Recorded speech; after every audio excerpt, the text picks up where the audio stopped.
রাধে রাধে বন্ধুরা, তাই দেখো এখন আমি লাড্ডু বানাচ্ছি। এই দেখো কটা বানিয়েছি, আর এবারে এটাকেও বানিয়ে নেব। তো এটা হচ্ছে সুজির লাড্ডু বানাচ্ছি। সুজির লাড্ডু কার কার ভালো লাগে অবশ্যই কিন্তু কমেন্ট করে জানিও।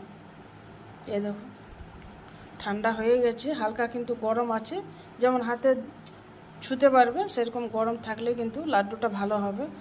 তো একে একে করে আমি লাড্ডুগুলো সবগুলোই বানিয়ে নেব। এটা তো সুজি দেওয়া আছে, আর মিষ্টির জন্য চিনি আর একটু ফুড কালার দিয়েছি।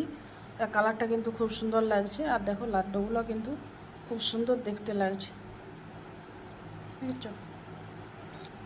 সুজির লাড্ডু কার কার ভালো লাগে অবশ্যই একটু কমেন্ট করে জানিও, আর এই লাড্ডুগুলো কেমন হয়েছে সেটা একটু কমেন্ট করে জানিও।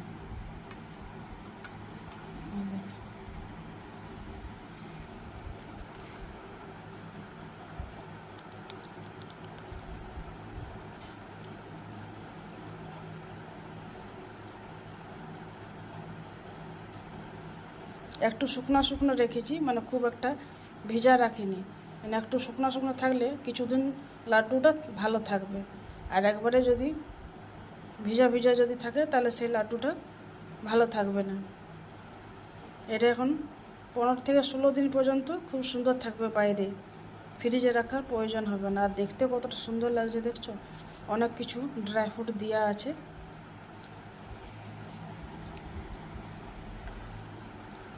অনেকটা বানিয়েছি, পুরো এক প্যাকেট, মানে